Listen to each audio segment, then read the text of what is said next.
Carl here from Games, Brains and Head-Banging Life, gbhblofficial.com for short, and it's horror movie review time. And this one comes from the director Alexander Henderson, who also wrote the story with Mary Allman.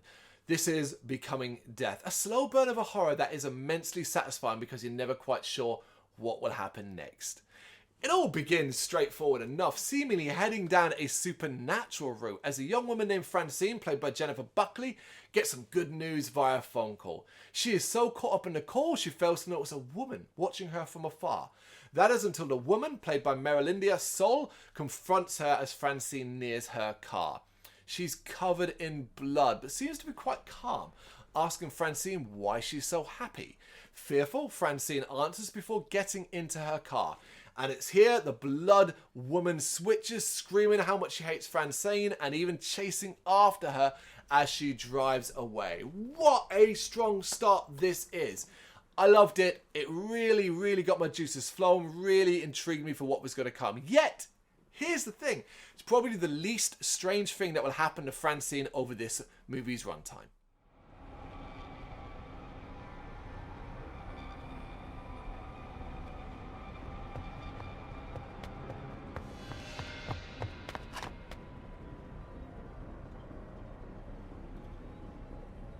Do I know you?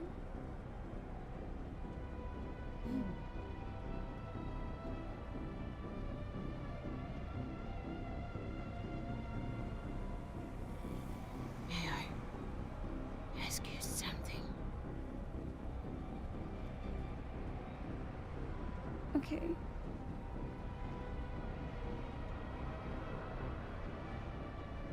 Why are you so happy? As it goes on, and we see that Francine suffers from mental health issues, much of which stems from her religious and overbearing mother, Audrey, played by Mandy May Cheatham. The good news is that she got an interview that could see her accepted into an Ivy League school master's program. An escape from her life, but bringing with it a huge amount of pressure. That's enough of this harassment. I am not one of your college street friends. I am your mother. You do not talk to me like that. I love you, and it hurts me when you talk to me like that. That bit at the start, it will tie in, even if following along isn't always the easiest thing to do. It is fascinating though. The story, while eccentric, is gripping, and the way in which it takes its time is generally unnerving. Though it's easy to see that some will be put off by the slow pacing, in particular conversational moments. Now, Alexander Henderson, to us, has proven himself to be a talent when it comes to shorts, but he's outdone himself with this feature-length movie. He has delivered a thought-provoking, chilling, and sometimes amusing and emotive horror movie. You'll feel sorry for Francine, and Jennifer Buckley plays her wonderfully. There's a bit of Carrie White about her, which makes sense, as her mother, Audrey, is a little Margaret White too. Not quite as over the top, but still with this underlying sinisterness that is based on religious dogma and her own mental health problems. Mandy May Cheatham is wonderful in this role. She doesn't overdo it, and there's just enough mystery left surrounding her to allow your imagination to fill in some blanks, such as, say, the situation surrounding Francine's father and Audrey's husband. She did it! She's finally been accepted into the master's program! We did so good with her. I am so proud of her. Oh my God, I just told your father. Did you hear how excited he was? In fact, all the cast do wonderfully, really taking the roles to heart and delivering performances that make the characters very convincing. Shout out to Reed Schmidt and Abigail Hunt, the former playing the interviewer / professor of the program, and the latter playing his wife. Together, whether intentionally or not, delivered one of the movie's funniest moments.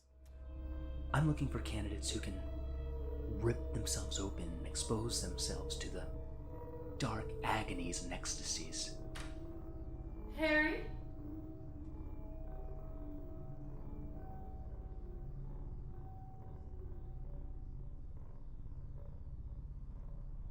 Harry, do you hear me? I'm in an interview. Yes, I know this, Harry, but the house sitter canceled. What? Will it all make sense come the end? I think mostly, but it should be noted that this is not your conventional horror. There is no villain, so to speak, and the events that occur almost have a dreamlike, nightmarish quality to them. Just what is real is up to you to determine.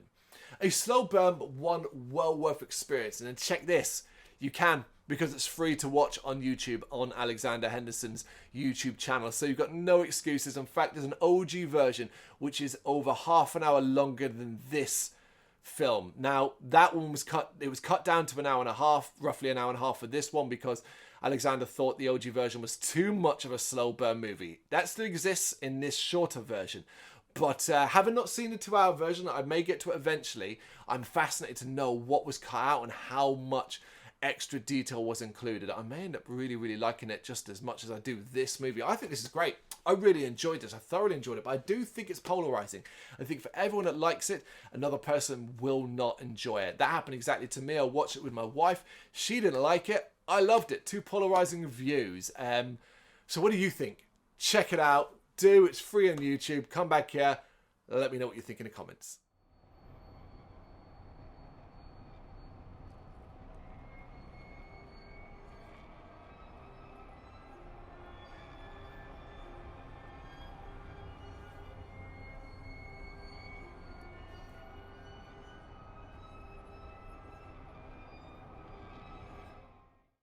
Thank you very much for watching. You can check us out on gbhbl.com as well as on Facebook, Instagram, Twitter and Tumblr.